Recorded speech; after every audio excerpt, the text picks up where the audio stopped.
Hi friends, అందరికీ happy Holi. Holi పండగ ఎలా సెలబ్రేషన్ చేసుకుంటున్నారు? మీ ఫ్రెండ్స్‌తో గానీ, మీ ఫ్యామిలీ మెంబర్స్‌తో కానీ చాలా బాగా జరుపుకున్నారు ఏంటనేది కామెంట్ బాక్స్‌లో కామెంట్ చేయండి. ఇక నేనొచ్చేసి హోలీ పండగ అంటే ఇంట్లో మామూలుగా పూజ చేసుకుంటాను.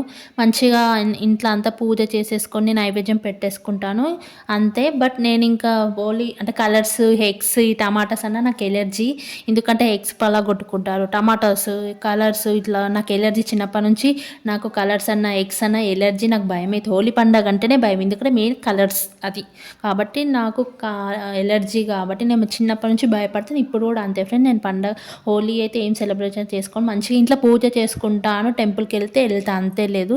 ఓకే ఫ్రెండ్స్, ఇంకా బ్లాగ్ చూసేయండి. Hi friends, welcome to my channel Kranti Sajjan. ఈరోజు నా శుక్రవారము పూజ ఎలా చేసుకున్నాను ఏంటని బ్లాగ్లో చూపిస్తున్నాను.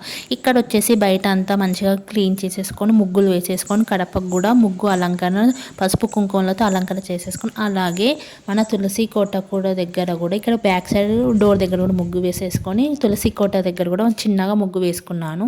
శుక్రవారం పూజ అయితే నేను ఏ హడావిడి లేకుండా అన్నీ అంతకుముందు రోజే క్లీన్ చేసేసుకొని ఇంకా ఎర్లీ మార్నింగ్ పూజ చేసేసుకొని ధూపం వేసేసుకొని తీపి పదార్థం వండుకొని దేవుడికి నైవేద్యం పెట్టుకొని లేకపోతే పాలు ఫ్రూట్స్ పెట్టేసుకుంటా ఫ్రెండ్స్. ఈరోజు లక్ష్మీ జయంతి, హోలీ పండుగ, పౌర్ణమి.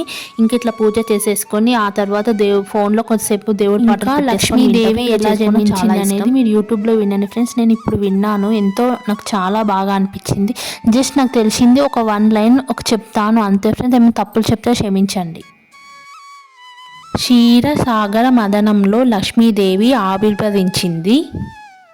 ఆవిర్వించగానే కేవలము ఆవిడి చూపులు చేత లోకమందరికీ ఐశ్వర్యం ఇచ్చింది. లక్ష్మీదేవి పాల సముద్రంలో నుండి ఆవిర్భవించింది. అమ్మవారి చూపులు ఎంతవరకు పడ్డాయో అంతవరకు దరిద్రంలో అన్నీ తొలగిపోయాయి. లక్ష్మీదేవి ఎలా జన్మించిందనేది ఎంతో కొంత నాకు తెలిసింది చెప్పాను. మీకు వినాలనిపిస్తే యూట్యూబ్లో లక్ష్మీదేవి ఎలా జన్మించింది అనేది టైప్ చేయండి.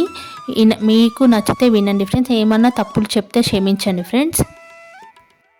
ఇంకా లక్ష్మీ జయంతి రోజు చాలామంది ఉప్పు దీపాలు, ఐశ్వర్య దీపాలు సపరేట్ లక్ష్మీపీఠం మీద పెట్టుకుంటే ఏమన్నా కామెంట్ బాక్స్లో కామెంట్ చేయండి ఫ్రెండ్స్. నేను కూడా ఎలా చేసుకోలేదు అనేది మీ కామెంట్ చూసి నేను కూడా పూజలు అలా ఏమైనా ఉంటే చేసుకుంటాను. నా ఛానల్ నచ్చినది లైక్, షేర్, కామెంట్ సబ్స్క్రైబ్ చేయండి. Okay friends, bye. వెదర్ అయితే చాలా బాగుంది కదా ఫ్రెండ్స్, చూడండి. ఇంకా చీకటి కూడా అవ్వటానికి వస్తుంది. ఇప్పుడు ఈవినింగ్ 6 అవుతుంది కాబట్టి వెదర్ కూడా చాలా బాగుంది. సమ్మర్ కాబట్టి చల్లగా గాలి వస్తుంది ఇప్పుడు. ఇంకా చూడండి సూర్యుడు ఎంత బాగా కనిపిస్తున్నాడు. చీకటి కూడా అవుతుంది ఇంకా 1 అవర్లో. ఏదైతే చాలా బాగుంది, కూల్గా. టీ తాగారా? ఇప్పుడు ఈవినింగ్ అయింది కాబట్టి టీ తాగారా?